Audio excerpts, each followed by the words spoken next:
Good evening to all of you. हाँ जी students, एक काफ़ी टाइम बाद ਆਪਾਂ ਅੱਜ ਦੁਬਾਰਾ ਸ਼ੁਰੂ ਕਰਨ ਜਾ ਰਹੇ ਹਾਂ। ਬੇਟਾ ਕਲਾਈਮੇਟ ਵਾਲਾ ਆਪਣਾ ਪੋਰਸ਼ਨ ਰਹਿੰਦਾ ਸੀ, ਇਸ ਦਾ ਸੈਕਿੰਡ ਪਾਰਟ ਕਰਵਾਉਣ ਜਾ ਰਹੀ ਹਾਂ। ਤਾਂ ਇਸ ਦੇ ਸਾਰੇ ਜਿਹੜੇ ਮੇਨ ਫੈਕਟ ਨੇ ਇੱਕ ਦੂਜੇ ਦੇ ਨਾਲ ਜੁੜੇ ਹੋਏ ਨੇ, ਤਾਂ ਤੁਹਾਨੂੰ ਸਾਰੀ ਵੀਡੀਓ ਨੂੰ ਬੜੇ ਹੀ ਧਿਆਨ ਨਾਲ ਦੇਖਣਾ ਹੈ, ਸਮਝਣਾ ਹੈ, ਸੁਣਨਾ ਹੈ, ਕਿਉਂਕਿ ਲਾਸਟ ਦੇ ਵਿੱਚ ਮੈਨੇ ਨਾ ਲੈਸਨ ਦੀ ਰਿਵੀਜ਼ਨ ਦਿੱਤੀ ਹੈ। ਤੁਹਾਨੂੰ ਵੀਡੀਓ ਨੂੰ ਸੁਣਨ ਤੋਂ ਬਾਅਦ ਹੀ ਤੁਸੀਂ ਉਹ ਸਾਰੇ ਕੁਐਸਚਨਸ ਨੂੰ ਕਰ ਸਕੋਗੇ। ਤਾਂ ਆਪਾਂ ਸ਼ੁਰੂ ਕਰਦੇ ਹਾਂ ਕਲਾਈਮੇਟ ਦਾ ਦੂਸਰਾ ਪੋਰਸ਼ਨ। ਇਸ ਦੇ ਵਿੱਚ ਆਪਾਂ ਦੇਖਾਂਗੇ ਸਭ ਤੋਂ ਪਹਿਲਾਂ ਕਿ ਜਿਹੜੀ ਭਾਰਤ ਦੀ ਜਲਵਾਯੂ ਹੈ ਉਹ ਗਰਮ ਮਾਨਸੂਨੀ ਕਿਸਮ ਦੀ ਹੋਣ ਕਰਕੇ ਇੱਥੇ ਕਈ ਪ੍ਰਕਾਰ ਦੀਆਂ ਰੁੱਤਾਂ ਮਿਲਦੀਆਂ ਨੇ। ਹਰ ਰੁੱਤ ਦਾ ਮੌਸਮ ਵੱਖਰਾ ਹੁੰਦਾ ਹੈ। ਰੁੱਤਾਂ ਦੇ ਬਦਲਣ ਨਾਲ ਭਾਰਤ ਦੇ ਤੱਟਵਰਤੀ ਪ੍ਰਦੇਸ਼ਾਂ ਨੂੰ ਛੱਡ ਕੇ ਬਾਕੀ ਭਾਗਾਂ ਵਿੱਚ ਮੌਸਮ 'ਤੇ ਬੜਾ ਪ੍ਰਭਾਵ ਪੈਂਦਾ ਹੈ। ਤੱਟਵਰਤੀ ਪ੍ਰਦੇਸ਼ ਮਤਲਬ ਜਿੱਥੇ ਸਮੁੰਦਰ ਨੇੜੇ ਹੈ, ਤਾਂ ਜਿਹੜੇ ਤੱਟਵਰਤੀ ਇਲਾਕਿਆਂ ਵਿੱਚ ਗਰਮੀ ਅਤੇ ਸਰਦੀ ਦਾ ਕੋਈ ਜ਼ਿਆਦਾ ਫਰਕ ਨਹੀਂ ਹੁੰਦਾ। ਜਲਵਾਯੂ ਦੇ ਆਧਾਰ 'ਤੇ ਜੇ ਆਪਾਂ ਦੇਖੀਏ ਤਾਂ ਭਾਰਤ ਵਿੱਚ 3 ਮੁੱਖ ਰੁੱਤਾਂ ਹੁੰਦੀਆਂ ਹਨ। ਆਪਾਂ ਇਹਨਾਂ 3 ਰੁੱਤਾਂ ਨੂੰ ਇਸ ਦੇ ਵਿੱਚ ਪੜ੍ਹਨ ਜਾ ਰਹੇ ਹਾਂ, ਮੌਸਮ ਅਤੇ ਰੁੱਤਾਂ। ਇਸ ਦੇ ਨਾਲ ਨਾ ਤੁਹਾਡਾ ਜਲਵਾਯੂ ਦਾ ਸਾਰਾ ਹੀ ਪੋਰਸ਼ਨ ਕਲੀਅਰ ਹੋ ਜਾਊਗਾ। ਤੁਸੀਂ ਸੋਚੋਗੇ ਕਿ ਗਰਮੀ ਦੀ ਰੁੱਤ, ਸਰਦੀ ਰੁੱਤ ਅਤੇ ਵਰਖਾ ਦੀ ਰੁੱਤ ਕਿਹੜਾ ਕੋਈ ਔਖਾ ਹੋਊਗਾ, ਪਰ ਇਸ ਦੇ ਵਿੱਚੋਂ ਜਿਹੜੇ ਕੁਐਸਚਨਸ ਆਉਂਦੇ ਨੇ ਨਾ ਬੇਟਾ, ਉੱਥੇ ਹੀ ਤੁਸੀਂ ਗਲਤ ਕਰ ਆਉਂਦੇ ਹੋ ਕਿ ਗਰਮੀ ਦੀ ਜਿਹੜੀ ਰੁੱਤ ਹੈ ਉਹ ਭਾਰਤ ਦੇ ਵਿੱਚ ਕਿਹੜੇ ਮਹੀਨਿਆਂ ਵਿੱਚ ਪੈਂਦੀ ਹੈ। ਕੁਐਸਚਨ ਇਹ ਬਣਦਾ ਹੈ ਕਿ ਜਿਹੜੀ ਗਰਮੀ ਦੀ ਰੁੱਤ ਹੈ ਉਹ ਭਾਰਤ ਦੇ ਵਿੱਚ ਅਪ੍ਰੈਲ, ਮਈ ਅਤੇ ਜੂਨ ਦੇ ਮਹੀਨੇ ਵਿੱਚ ਬਹੁਤ ਜ਼ਿਆਦਾ ਹੁੰਦੀ ਹੈ।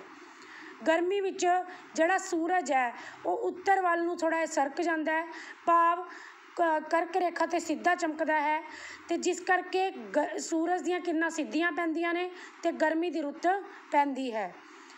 ਇਸ ਤੋਂ ਬਾਅਦ ਆਪਾਂ ਦੇਖਾਂਗੇ ਜਿਹੜੀ ਸਰਦੀ ਦੀ ਰੁੱਤ ਹੈ ਉਹ ਭਾਰਤ ਵਿੱਚ ਕਿਹੜੇ ਮਹੀਨੇ 'ਚ ਹੁੰਦੀ ਹੈ। ਨਵੰਬਰ ਦੇ ਮਹੀਨੇ ਤੋਂ ਲੈ ਕੇ ਮਾਰਚ ਦੇ ਮਹੀਨੇ ਦੇ ਅੱਧ ਤੱਕ ਭਾਰਤ ਵਿੱਚ ਸਰਦੀ ਦੀ ਰੁੱਤ ਰਹਿੰਦੀ ਹੈ। ਦੱਖਣੀ ਭਾਰਤ ਦੇ ਮੁਕਾਬਲੇ ਉੱਤਰੀ ਭਾਰਤ ਦੇ ਖੇਤਰਾਂ ਵਿੱਚ ਠੰਡ ਜ਼ਿਆਦਾ ਹੁੰਦੀ ਹੈ। ਮਤਲਬ ਆਪਣੇ ਭਾਰਤ ਦੇ ਵਿੱਚ, ਆਪਾਂ ਉੱਤਰੀ ਭਾਰਤ ਵਿੱਚ ਰਹਿੰਦੇ ਹਾਂ। ਜਦੋਂ ਵੀ ਆਪਾਂ ਕੁਛ ਇਸ ਤਰ੍ਹਾਂ ਦਾ ਪੜ੍ਹਦੇ ਹਾਂ ਤਾਂ ਗਲੋਬ ਦਾ ਉਹ ਹਿੱਸਾ ਯਾਦ ਰੱਖਿਓ ਜੋ ਤੁਹਾਨੂੰ ਜਲਵਾਯੂ ਦੇ ਫਸਟ ਪਾਰਟ ਦੇ ਵਿੱਚ ਸਮਝਾਇਆ ਸੀ ਮੈਨੇ, ਕਿ ਆਪਾਂ ਉੱਤਰ ਭਾਰਤ ਵਿੱਚ ਰਹਿੰਦੇ ਹਾਂ ਅਤੇ ਉੱਤਰੀ ਭਾਰਤ ਵਿੱਚ ਹੀ ਸਰਦੀ ਜ਼ਿਆਦਾ ਪੈਂਦੀ ਹੈ, ਨਵੰਬਰ ਮਹੀਨੇ ਤੋਂ ਲੈ ਕੇ ਮਾਰਚ ਮਹੀਨੇ ਤੱਕ। ਉੱਤਰੀ ਭਾਰਤ ਦੇ ਮੈਦਾਨਾਂ ਦਾ ਤਾਪਮਾਨ ਇਸ ਵੇਲੇ 10 ਡਿਗਰੀ ਤੋਂ 15 ਡਿਗਰੀ ਸੈਂਟੀਗ੍ਰੇਡ ਹੁੰਦਾ ਹੈ, ਜਦ ਕਿ ਜੇ ਆਪਾਂ ਦੱਖਣੀ ਭਾਰਤ ਦੀ ਗੱਲ ਕਰੀਏ ਤਾਂ ਦੱਖਣੀ ਅਤੇ ਚੇਨਈ ਦਾ ਤਾਪਮਾਨ 24 ਡਿਗਰੀ ਸੈਂਟੀਗ੍ਰੇਡ ਤੱਕ ਰਹਿੰਦਾ ਹੈ। ਇਹੀ ਕੁਐਸਚਨਸ ਤੁਹਾਨੂੰ ਬਣਦੇ ਨੇ ਕਿ ਭਾਰਤ ਦੇ ਵਿੱਚ ਕਿੰਨੇ ਡਿਗਰੀ ਤਾਪਮਾਨ ਰਹਿੰਦਾ ਹੈ ਸਰਦੀ ਦੇ ਵਿੱਚ, ਅਤੇ ਦੱਖਣੀ ਭਾਰਤ ਦੇ ਵਿੱਚ ਤਾਪਮਾਨ ਕਿੰਨਾ ਰਹਿੰਦਾ ਹੈ। ਇਹੀ ਕੁਐਸਚਨਸ ਮੇਨ ਬਣਦੇ ਨੇ ਜਿਨ੍ਹਾਂ ਨੂੰ ਤੁਸੀਂ ਯਾਦ ਰੱਖਣਾ ਹੈ। ਹੁਣ ਆਪਾਂ ਥਰਡ ਵਰਖਾ ਦੀ ਰੁੱਤ ਦੇਖਾਂਗੇ ਕਿ ਭਾਰਤ ਦੇ ਵਾਸੀ ਵਰਖਾ ਦੀ ਰੁੱਤ ਦੀ ਬੜੀ ਹੀ ਤੀਬਰਤਾ ਨਾਲ ਉਡੀਕ ਕਰਦੇ ਹਨ। ਵਰਖਾ ਦੀ ਰੁੱਤ ਆਉਣ 'ਤੇ ਭਾਰਤ ਵਾਸੀਆਂ ਨੂੰ ਗਰਮੀ ਤੋਂ ਰਾਹਤ ਮਿਲ ਜਾਂਦੀ ਹੈ। ਭਾਰਤ ਵਿੱਚ ਜ਼ਿਆਦਾਤਰ ਜਿਹੜੀ ਵਰਖਾ ਉਹ ਮੌਨਸੂਨੀ ਪੌਣਾਂ ਕਰਕੇ ਹੁੰਦੀ ਹੈ। ਇਹ ਰੁੱਤ ਭਾਰਤ ਦੇ ਵਿੱਚ ਕਿਹੜੇ ਮਹੀਨੇ ਹੁੰਦੀ ਹੈ? ਦੇਖੋ, ਇੱਕ ਕੁਐਸਚਨ ਤਾਂ ਇਹ ਬਣਦਾ ਕਿ ਭਾਰਤ ਵਿੱਚ ਕਿਹੜੀਆਂ ਪੌਣਾਂ ਰਾਹੀਂ ਵਰਖਾ ਸਭ ਤੋਂ ਜ਼ਿਆਦਾ ਹੁੰਦੀ ਹੈ, ਤਾਂ ਉਹ ਕਿਹੜੀਆਂ ਪੌਣਾਂ ਨੇ? ਮੌਨਸੂਨੀ ਪੌਣਾਂ। ਇਹ ਪੌਣਾਂ ਜੂਨ ਮਹੀਨੇ ਤੋਂ ਮੱਧ ਸਤੰਬਰ ਤੱਕ ਚੱਲਦੀਆਂ ਨੇ। ਹੁਣ ਆਪਾਂ ਮੌਨਸੂਨੀ ਪੌੜਾਂ ਦੀਆਂ 2 ਸ਼ਾਖਾਵਾਂ ਦੇਖਾਂਗੇ ਕਿਹੜੀਆਂ ਹੁੰਦੀਆਂ ਨੇ। ਮੌਨਸੂਨੀ ਪੌੜਾਂ ਦੀ ਇੱਕ ਸ਼ਾਖਾ ਹੁੰਦੀ ਹੈ ਅਰਬ ਸਾਗਰ ਦੀ ਸ਼ਾਖਾ। ਜਿਹੜੀ ਇਹ ਵਾਲੀ ਸ਼ਾਖਾ ਹੈ ਇਹ ਜੂਨ ਮਹੀਨੇ ਦੇ ਪਹਿਲੇ ਹਫ਼ਤੇ ਤੱਕ ਭਾਰਤ ਦੇ ਦੱਖਣੀ ਸਿਰੇ ਤੱਕ ਪੁੱਜ ਜਾਂਦੀ ਹੈ।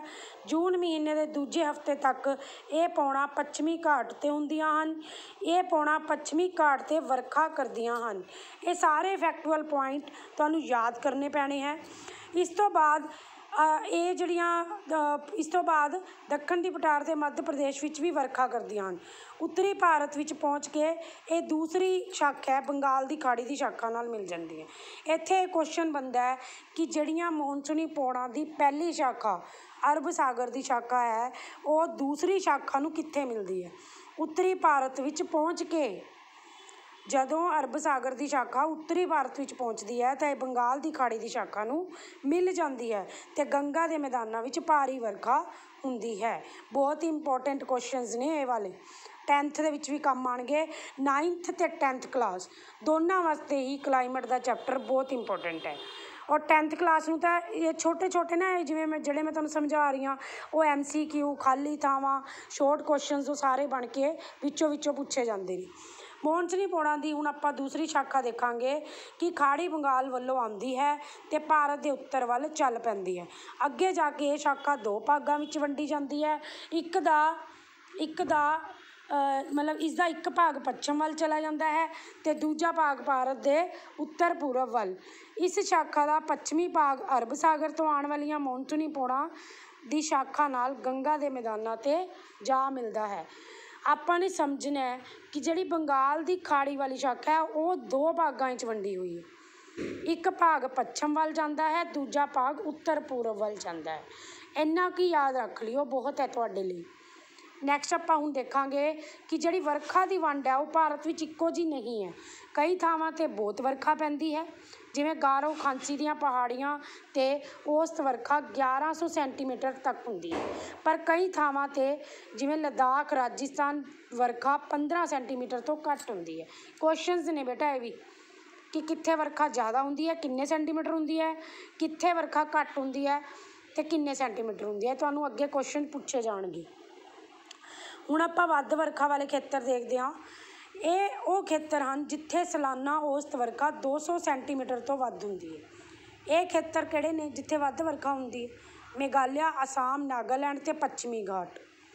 ਦਰਮਿਆਨੀ ਵਰਖਾ ਵਾਲੇ ਖੇਤਰ ਨੇ 100 ਤੋਂ 200 ਸੈਂਟੀਮੀਟਰ ਤੱਕ ਹੁੰਦੀ ਹੈ। ਪੱਛਮੀ ਬੰਗਾਲ, ਬਿਹਾਰ, ਉੱਤਰ ਪ੍ਰਦੇਸ਼ ਦਾ ਉੱਤਰੀ ਭਾਗ, ਉੜੀਸਾ, ਮੱਧ ਪ੍ਰਦੇਸ਼, ਆਂਧਰਾ ਪ੍ਰਦੇਸ਼, ਤਾਮਿਲਨਾਡੂ ਦਾ ਪੂਰਬੀ ਤੱਟ, ਹਿਮਾਲਿਆ ਦਾ ਕੁਝ ਭਾਗ। ਤੁਸੀਂ 3-4 ਮਤਲਬ ਪੱਛਮੀ ਬੰਗਾਲ, ਬਿਹਾਰ, ਉੜੀਸਾ, ਮੱਧ ਪ੍ਰਦੇਸ਼, ਤੁਹਾਨੂੰ ਮਤਲਬ 4 ਪਲੇਸ ਯਾਦ ਹੋਣੇ ਚਾਹੀਦੇ ਆ ਤਾਂ ਜੋ ਤੁਸੀਂ ਸ਼ੋਰਟ ਨੋਟ ਦਾ ਇਹ ਆਨਸਰ ਕਰ ਸਕੋ। ਹੁਣ ਆਪਾਂ ਨੈਕਸਟ ਦੇਖਾਂਗੇ ਇਹਦੇ ਵਿੱਚ ਘੱਟ ਵਰਖਾ ਵਾਲੇ ਖੇਤਰ ਦੇਖਾਂਗੇ, ਜਿੱਥੇ ਵਰਖਾ 50 ਤੋਂ 100 ਸੈਂਟੀਮੀਟਰ ਦੇ ਵਿਚਾਲੇ ਹੁੰਦੀ ਹੈ। ਇਹ ਖੇਤਰ ਕਿਹੜੇ ਨੇ? ਉੱਤਰ ਪ੍ਰਦੇਸ਼ ਦਾ ਪੱਛਮੀ ਭਾਗ, ਹਰਿਆਣਾ, ਪੰਜਾਬ, ਪੂਰਬੀ ਰਾਜਸਥਾਨ, ਮਹਾਰਾਸ਼ਟਰ, ਕਰਨਾਟਕ। ਇੱਥੇ ਮਤਲਬ ਘੱਟ ਵਰਖਾ ਹੁੰਦੀ। ਬਹੁਤ ਘੱਟ ਵਰਖਾ ਵਾਲੇ ਖੇਤਰ ਵੀ ਹੁੰਦੇ ਆ ਜਿੱਥੇ ਸਿਰਫ 50 ਸੈਂਟੀਮੀਟਰ ਦੇ ਲਗਭਗ ਵਰਖਾ ਹੁੰਦੀ ਹੈ ਸਾਲ ਦੇ ਵਿੱਚ। ਰਾਜਸਥਾਨ, ਪੱਛਮੀ ਰਾਜਸਥਾਨ, ਕੱਛ, ਜੰਮੂ ਕਸ਼ਮੀਰ ਵਿੱਚ ਅਤੇ ਲੱਦਾਖ ਆਦਿ। ਹੁਣ ਆਪਾਂ ਜਿੰਨਾ ਕੁ ਪੜ੍ਹਿਆ ਹੈ ਉਹਦੇ ਵਿੱਚੋਂ ਕੁਝ ਕੁਐਸਚਨ ਸੈੱਟ ਕੀਤੇ ਆ ਮੈਨੇ, ਜਿਵੇਂ ਭਾਰਤ ਵਿੱਚ ਮੁੱਖ ਤੌਰ 'ਤੇ ਕਿਹੜੀਆਂ ਰੁੱਤਾਂ ਹਨ?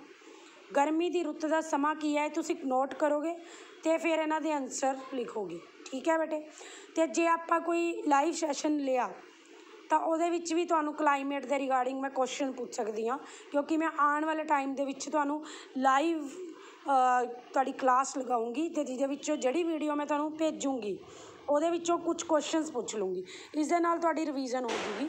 ਤਾਂ ਪਲੀਜ਼ ਸਾਰੇ ਹੀ ਇਹਨਾਂ ਸਾਰੇ ਕੁਐਸਚਨਸ ਨੂੰ ਨੋਟ ਕਰਿਓ ਅਤੇ ਇਹਨਾਂ ਨੂੰ ਆਪਣੀਆਂ ਨੋਟਬੁੱਕ 'ਤੇ ਇਹਨਾਂ ਦੇ ਆਨਸਰ ਲਿਖਿਓ ਤਾਂ ਜੋ ਤੁਸੀਂ ਲਾਈਵ ਸੈਸ਼ਨ ਦੇ ਵਿੱਚ ਐਕਟਿਵ ਹੋ ਕੇ ਆਨਸਰ ਦੇ ਸਕੋ ਅਤੇ ਤੁਹਾਨੂੰ ਚੰਗੀ ਤਰ੍ਹਾਂ, ਖਾਸ ਕਰਕੇ 10th ਕਲਾਸ ਜਿਹੜੀ ਬੋਰਡ ਦੀ ਹੈ ਉਹਨਾਂ ਨੂੰ ਚੰਗੀ ਤਰ੍ਹਾਂ ਮਤਲਬ ਮਾਈਂਡ ਦੇ ਵਿੱਚ ਸੈੱਟ ਹੋ ਜਾਣਗੇ।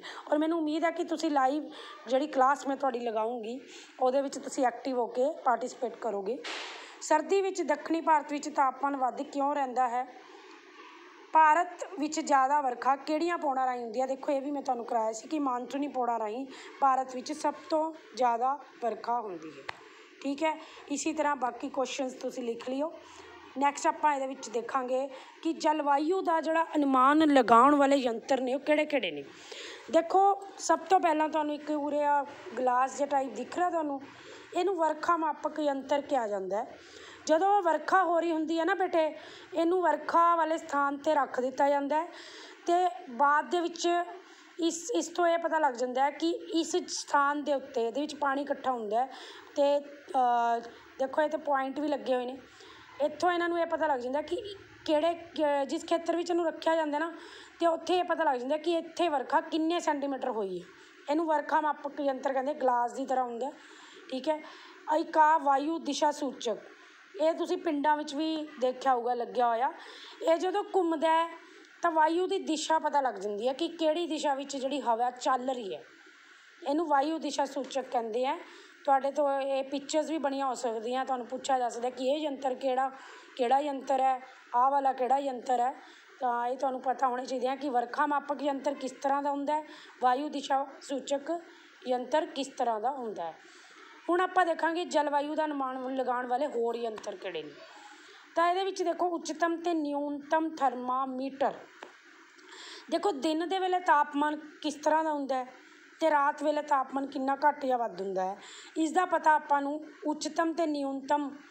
ਉੱਚਤਮ ਦਾ ਮਤਲਬ ਵੱਧ ਤੋਂ ਵੱਧ, ਨਿਊਨਤਮ ਦਾ ਮਤਲਬ ਘੱਟ ਤੋਂ ਘੱਟ। ਮਤਲਬ ਤਾਪਮਾਨ ਨੂੰ ਦੱਸਣ ਵਾਲਾ ਯੰਤਰ ਹੈ ਇਹ ਵਾਲਾ, ਵੀ ਤਾਪਮਾਨ ਘੱਟ ਸੀ ਕਿ ਵੱਧ ਸੀ। ਠੀਕ ਹੈ ਬੇਟੇ। ਉਸ ਤੋਂ ਬਾਅਦ ਆਪਾਂ ਦੇਖਾਂਗੇ ਆਵਲਾ ਸੁੱਕੀ ਅਤੇ ਗਿੱਲੀ ਗੋਲੀ ਦਾ ਥਰਮਾਮੀਟਰ। ਤੁਸੀਂ ਸੋਚੋਗੇ ਪਤਾ ਨਹੀਂ ਸੁੱਕੀ ਅਤੇ ਗਿੱਲੀ ਗੋਲੀ ਕੀ ਮਤਲਬ ਹੋਇਆ। ਦੇਖੋ ਬੇਟਾ, ਹਵਾ ਦੇ ਵਿੱਚ ਨਮੀ ਹੁੰਦੀ ਹੈ, ਉਹ ਨਮੀ ਕਿੰਨੀ ਕੁ ਹੁੰਦੀ ਹੈ, ਘੱਟ ਹੁੰਦੀ ਹੈ, ਵੱਧ ਹੁੰਦੀ ਹੈ, ਉਸ ਦਾ ਪਤਾ ਇਸ ਯੰਤਰ ਤੋਂ ਲੱਗਦਾ। ਇਸ ਦੇ ਦੋਨਾਂ ਸਾਈਡਾਂ 'ਤੇ ਨਾ ਕੱਪੜਾ ਲਗਾਇਆ ਜਾਂਦਾ। ਸੁੱਕੀ ਇੱਕ ਕੱਪੜੇ ਨੂੰ ਤਾਂ ਸੁੱਕਾ ਰੱਖਿਆ ਜਾਂਦਾ ਅਤੇ ਜਿਹੜਾ ਦੂਸਰੀ ਸਾਈਡ 'ਤੇ ਕੱਪੜਾ ਲਗਾਇਆ ਜਾਂਦਾ, ਨਿਚਲੀ ਸਾਈਡ 'ਤੇ ਕੱਪੜਾ ਲੱਗਦਾ, ਉਹਨੂੰ ਪਾਣੀ ਦੇ ਵਿੱਚ ਰੱਖ ਲਿਆ ਜਾਂਦਾ ਅਤੇ ਉੱਥੋਂ ਇਹਨਾਂ ਨੂੰ ਹਵਾ ਵਿੱਚ ਨਮੀ ਦਾ ਪਤਾ ਲੱਗ ਜਾਂਦਾ। ਇਹ ਥਰਮਾਮੀਟਰ ਤੋਂ ਹਵਾ ਵਿੱਚ ਜਿਹੜੀ ਨਮੀ ਹੈ ਉਸ ਦਾ ਪਤਾ ਲੱਗਦਾ। ਇਸ ਨੂੰ ਸੁੱਕੀ ਅਤੇ ਗਿੱਲੀ ਗੋਲੀ ਦਾ ਥਰਮਾਮੀਟਰ ਇਸੀ ਕਰਕੇ ਕਹਿੰਦੇ ਆ ਕਿਉਂਕਿ ਇਸ ਦਾ ਇੱਕ ਹਿੱਸਾ ਸੁੱਕਾ ਅਤੇ ਦੂਸਰਾ ਹਿੱਸਾ ਗਿੱਲਾ ਕੀਤਾ ਜਾਂਦਾ ਹੈ। ਕਿਹੜਾ ਹਿੱਸਾ ਗਿੱਲਾ ਕੀਤਾ ਜਾਂਦਾ? ਨਿਚਲਾ ਹਿੱਸਾ ਗਿੱਲਾ ਕੀਤਾ ਜਾਂਦਾ। ਹੁਣ ਆਪਾਂ ਦੇਖਾਂਗੇ ਐਨੀਰਾਈਡ ਬੈਰੋਮੀਟਰ। ਦੇਖੋ ਵਾਯੂ ਦਾਬ ਨੂੰ ਸਮਝੋ। ਹਵਾ ਦਾ ਭਾਰ ਮਤਲਬ, ਵਾਯੂ ਦਾਬ ਮਤਲਬ ਹਵਾ ਦਾ ਭਾਰ। ਹੁਣ ਹਵਾ ਦਾ ਜਿਹੜਾ ਭਾਰ ਹੈ ਉਹ ਘੱਟ ਹੈ ਕਿ ਵੱਧ? ਕਿੱਥੇ ਘੱਟ ਹੁੰਦਾ, ਕਿੱਥੇ ਵੱਧ ਹੁੰਦਾ ਹਵਾ ਦਾ ਭਾਰ, ਉਸ ਦਾ ਪਤਾ ਆਪਾਂ ਨੂੰ ਲੱਗਦਾ ਐਨੀਰਾਈਡ ਬੈਰੋਮੀਟਰ ਤੋਂ।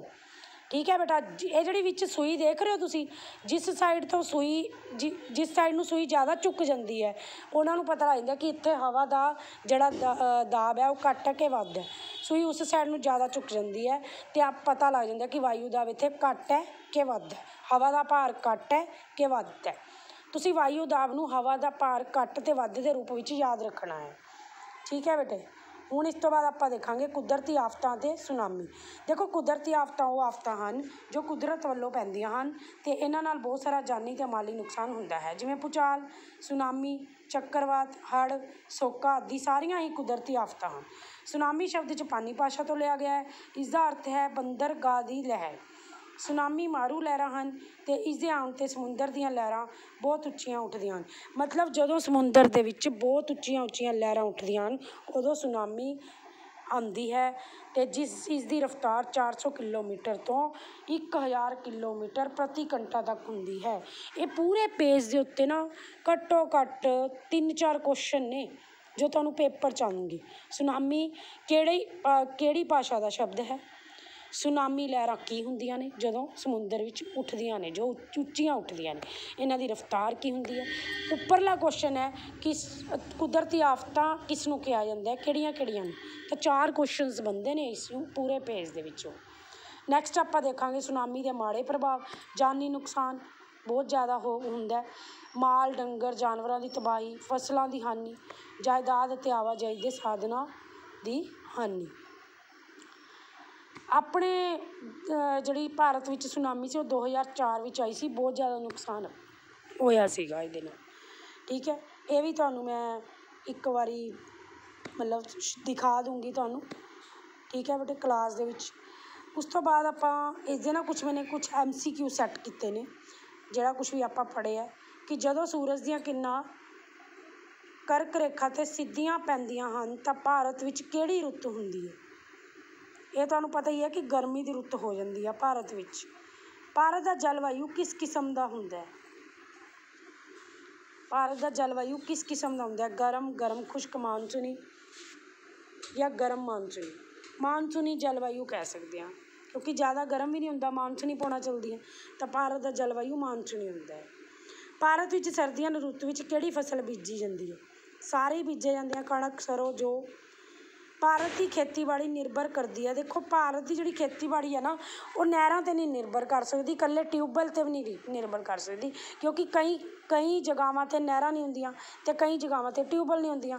ਤਾਂ ਜਿਹੜੀ 4th ਆਪਸ਼ਨ ਹੈ ਮਾਨਸੂਨੀ ਵਰਖਾ 'ਤੇ ਨਿਰਭਰ ਕਰਦੀ ਹੈ। ਭਾਰਤ ਵਿੱਚ ਸਭ ਤੋਂ ਵੱਧ ਵਰਖਾ ਕਿੱਥੇ ਹੁੰਦੀ ਹੈ? ਕੁਝ MCQ ਦੇ ਕੁਐਸਚਨਸ ਤੁਸੀਂ ਖੁਦ ਦਿਓਗੇ ਵੀਡੀਓ ਨੂੰ ਸੁਣਨ ਤੋਂ ਬਾਅਦ। ਵਾਯੂ ਦਾਬ ਦਾ ਪਤਾ ਕਿਹੜੇ ਯੰਤਰ ਤੋਂ ਲੱਗਦਾ ਹੈ? ਇਹ ਮੈਂ ਤੁਹਾਨੂੰ ਹੁਣੀ ਕਰਾ ਕੇ ਹਟੀ ਹਾਂ। ਹਵਾ ਦੇ ਭਾਰ ਦਾ ਪਤਾ। ਇਹ ਯੰਤਰ ਕਿਸ ਕੰਮ ਲਈ ਵਰਤਿਆ ਜਾਂਦਾ ਹੈ? ਇਹ ਯੰਤਰ ਦੀ ਤੁਹਾਨੂੰ ਫੋਟੋ ਦਿੱਤੀ ਹੋਈ ਹੈ, ਦੇਖੋ। ਉਸ ਤੋਂ ਬਾਅਦ ਇਹਦੇ ਮੈंने ਤੁਹਾਨੂੰ ਕੁਝ ਆਪਸ਼ਨਸ ਦੱਸੀਆਂ ਨੇ, ਤੁਸੀਂ ਦੱਸਣਾ ਇਹਨਾਂ ਵਿੱਚੋਂ ਕਿਹੜੀ ਆਪਸ਼ਨ ਸਹੀ ਹੈ, ਕਮੈਂਟ ਕਰਕੇ ਦੱਸਿਓ ਮੈਨੂੰ। ਨੈਕਸਟ ਆਪਣੇ ਕੋਲ ਹੈ ਹੇਠ ਲਿਖਿਆਂ ਵਿੱਚੋਂ ਕਿਹੜੀ ਕੁਦਰਤੀ ਆਫਤ ਨਹੀਂ ਹੈ? ਭਾਰਤ ਵਿੱਚ ਸੁਨਾਮੀ ਕਦੋਂ ਆਈ? ਇਹ ਤੁਸੀਂ ਮੈਨੂੰ ਸਰਚ ਕਰਕੇ ਦੱਸਿਓ। ਵੈਸੇ ਮੈਂ ਤੁਹਾਨੂੰ ਦੱਸਤਾ ਸੀ ਦਸੰਬਰ 2004 ਵਿੱਚ ਆਈ ਸੀ, ਪਰ ਮੈਂ ਡੇਟ ਨਹੀਂ ਦੱਸੀ ਹੈਗੀ, ਇਹ ਮੈਨੂੰ ਤੁਸੀਂ ਖੁਦ ਦੱਸੋਗੇ। ਇਸ ਦੇ ਨਾਲ ਬਹੁਤ ਜ਼ਿਆਦਾ ਨੁਕਸਾਨ ਹੋਇਆ ਸੀ, ਜਾਨੀ ਅਤੇ ਮਾਲੀ ਨੁਕਸਾਨ ਬਹੁਤ ਜ਼ਿਆਦਾ ਹੋਇਆ ਸੀ। ਸੁਨਾਮੀ ਕਿਹੜੀ ਭਾਸ਼ਾ ਦਾ ਸ਼ਬਦ ਹੈ? ਇਹ 10 ਕੁਐਸਚਨ ਸੈੱਟ ਕੀਤੇ ਸੀ, ਦੇਖੋ ਬੇਟਾ 10 ਦੇ 10 ਕੁਐਸਚਨ ਨੋਟ ਕਰੋਗੇ ਤੁਸੀਂ, ਅਤੇ ਬਾਕੀ ਕੁਐਸਚਨ ਜਿਹੜੇ ਮੈਂ ਤੁਹਾਨੂੰ ਅੱਗੇ ਦਿਖਾਏ ਸੀ ਉਹ ਵਾਲੇ ਵੀ ਤੁਸੀਂ ਲਿਖ ਕੇ ਰੱਖੋਗੇ, ਠੀਕ ਹੈ ਬੇਟਾ। ਆ ਸੀਗੇ ਸੁਨਾਮੀ ਦੇ ਮਾੜੇ ਪ੍ਰਭਾਵ।